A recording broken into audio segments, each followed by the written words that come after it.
Hello guys, আসসালামু আলাইকুম। সবাই কেমন আছেন? আল্লাহর রহমতে আমি অনেক ভালো আছি।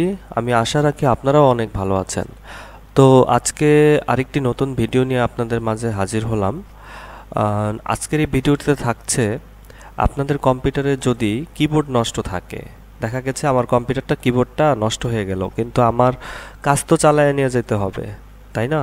তো তখন আমি কি করব? তো আমি আজকে আপনাদের দেখাবো যে কম্পিউটারে থাকা দুইটি কিবোর্ড আপনারা কিভাবে ইউজ করবেন। একটা হচ্ছে টাচ কিবোর্ড আর একটা হচ্ছে উইন্ডোজের যে ডিফল্ট কিবোর্ড, সেই দুইটা। এই দুইটা আপনাদের আজকে দেখাবো।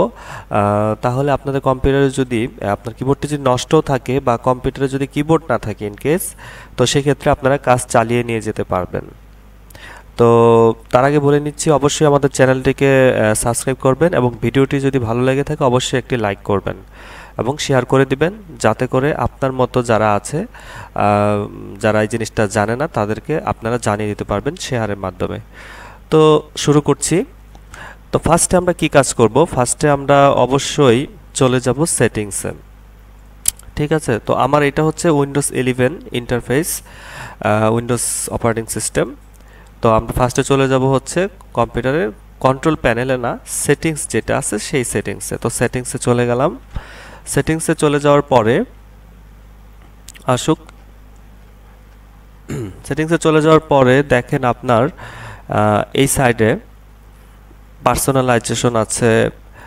পার্সোনালাইজেশনের এখানে দেখেন টাচ কিবোর্ড নামে একটি অপশন আছে। হ্যাঁ, তো এই টাচ কিবোর্ডটা ক্লিক করবেন।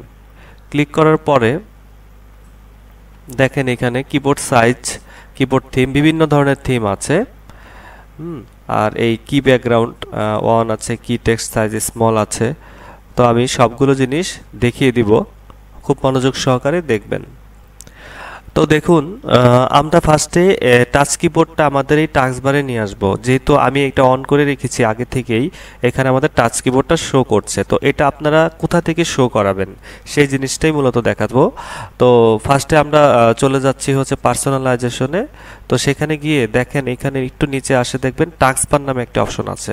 তো এই টাস্কবারে চলে যাবেন। টাস্কবারে চলে গিয়ে এই যে দেখেন লেখা আছে এখানে task keyboard, always show task keyboard icon. এখানে অন অফ অফ করে দিলে দেখেন আমাদের এখান থেকে কিন্তু চলে গিয়েছে। আর যদি আমি অন করি তাহলে এই যে চলে আসছে।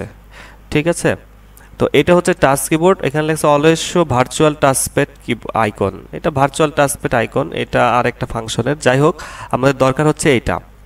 আর দেখেন এখানে পেন মেনু নামে একটা অপশন আছে। এই পেন মেনুটাও অন অফ করা যাচ্ছে। এই যে পেন মেনু, এটা পেন মেনু। ঠিক আছে, তো আমাদের দরকার হচ্ছে টাচ কিবোর্ড। তো আমরা এখান থেকে টাচ কিবোর্ডটা অন করে নিব। অন করার পরে আমরা পরবর্তীতে চলে যাব হচ্ছে আবার আপনার এই যে এখানে টাচ কিবোর্ড অপশনে আলাদা একটা অপশন আছে। এখানে যাওয়ার পরে এখানে আপনার যে কিবোর্ডের স্টাইলটা পছন্দ হয় সেটা আপনি করতে পারবেন। মনে করেন ট্রায়াঙ্গেল টাইলস দিলাম, তো কিবোর্ডটাও আসবে ঠিক ওরকমভাবে। তো এখানে ক্লিক করি, দেখেন এটার মতো এটা হয়ে যায়। তারপর আমি যদি লিয়াক রিভার দিই তাহলে আসছে এটা স্কিলি ডন, এটা ইন্ডিগো ব্রিজ, হ্যাঁ, blue green, pink orange, green purple, pink blue.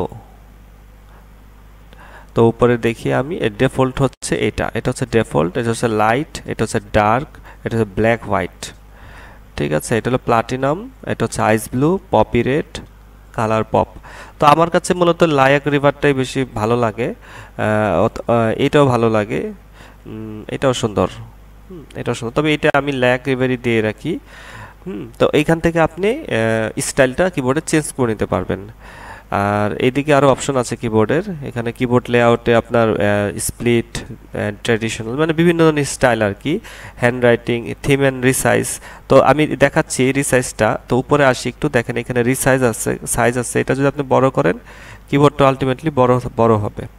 100 করে দিই, এই দেখেন 101, মানে বড় হয়ে গেছে। তো আপনি ছোট রাখলে ছোট করতে পারেন, আপনার ইচ্ছা সেটা, তো বড় ছোট করা যাবে। তো এইভাবে আপনি কিবোর্ডের সাহায্যে আপনি কাজ করতে পারবেন। তো আমি একটু দেখাচ্ছি। মনে করেন যে আমি এখানে একটা নতুন একটা ফোল্ডার খুললাম, তো এখানে লিখবো। এখন আমার কিবোর্ডটা নষ্ট, তাহলে আমি এখানে ক্লিক করব। ক্লিক করার পরে দেখেন এখানে আমি টাচ করলে কিন্তু এই যে নাম আসতেছে, দেখছেন নাম চলে আসছে। তারপর আপনি এন্টার করে দিবেন, নামটা হয়ে যাবে। এখন এটাকে যদি আপনি রিনেম করতে চান তাহলে এখানে রাইট ক্লিক করে আপনি রিনেম করেন, রিনেম করার পরে আবার আপনি নতুন একটি নাম দেন, কোনো সমস্যা নেই, কেটে দেন, এটাও কেটে এখন এটাকে ডিলিট করে দিলাম। যাই হোক, এটা আপনি বুঝতে পারছেন। তো এটা গেল এক পদ্ধতি যে আমি সেটিংস থেকে এখান থেকে সেটিংসে যাব, স্টার্ট থেকে, তারপর পার্সোনালাইজেশনে চলে যাব, সেখান থেকে আমি টাস্কবারে চলে যাব, টাস্কবার থেকে আমি টাস্ক কিবোর্ডটা অন করে দিব। আর যদি এটাকে সাইজ করতে চাই বা মানে থিমটা চেঞ্জ করতে চাই সেক্ষেত্রে আমাদের টাচ কিবোর্ড অপশনে চলে যাব, সেখান থেকে আমি এই যে এটা সাইজটা বাড়াতে কমাতে পারবো এবং এখানে থাকা থিমগুলো ইউজ করতে পারবো। আর যদি আপনি নিজের ইচ্ছা মতো কোনো কাস্টম থিম ব্যবহার করতে চান সেক্ষেত্রে এখানে কাস্টম থিম দিয়ে এডিট দিবেন, এডিটে ক্লিক করে আপনি যে কোনো এখানে কালার ব্যবহার করতে পারবেন, বিভিন্ন ধরনের কি উইন্ডো আছে, এগুলো আপনি করে নিতে পারবেন। তো এটা গেল এক পদ্ধতি। আরেক পদ্ধতি যেটা আছে সেটা আমি এখন দেখাবো, সেটা হচ্ছে উইন্ডোজে থাকা ডিফল্ট যেটা কিবোর্ড আছে সেটা আর কি। তো সেটা আমাদের আনতে গেলে আমাদের চলে যেতে হবে স্টার্টে অল প্রোগ্রামস, তারপরে দেখেন একটু নিচে দেখেন এই মাঝামাঝি এই যে উইন্ডোজ ইজি অফ অ্যাক্সেস, এই ইজি অফ অ্যাক্সেসে আপনি দেখবেন এই যে অন স্ক্রিন কিবোর্ড আছে, এই অন স্ক্রিন কিবোর্ডটা অন করেন, তাহলে দেখবেন এই যে আপনাদের অন স্ক্রিন কিবোর্ডটা চলে আসছে। তো এই অন স্ক্রিন কিবোর্ডটা আপনি ছোট করেন, একটু ছোট করতে পারবেন। তো এখানে আপনি এই যে ফোল্ডারটা এটা যদি রিনেম করেন এখানেও কিন্তু আপনি এইভাবে কাজ করতে পারতেছেন। তো এটা একটা সুবিধা। তো এটা যদি আপনি এন্টার দেন, দেখেন এন্টার দিলে এভাবে চলে আসছে। তো দুইটা কিবোর্ডে, ওটা হচ্ছে উইন্ডোজ 11 এর জন্য আসলে অনেক ভালো মানের একটি স্টাইলিশ কিবোর্ড, আর ওটাকে বলা হচ্ছে টাচ কিবোর্ড, আর এটা হচ্ছে উইন্ডোজ অন স্ক্রিন কিবোর্ড, এটা হচ্ছে অন স্ক্রিন কিবোর্ড। তো আশা করি সবাই ভিডিওটি বুঝতে পেরেছেন। তো সবাই ভালো থাকবেন, সুস্থ থাকবেন, দেখা হবে পরবর্তী যে কোনো একটি ভিডিওতে। ধন্যবাদ সবাইকে।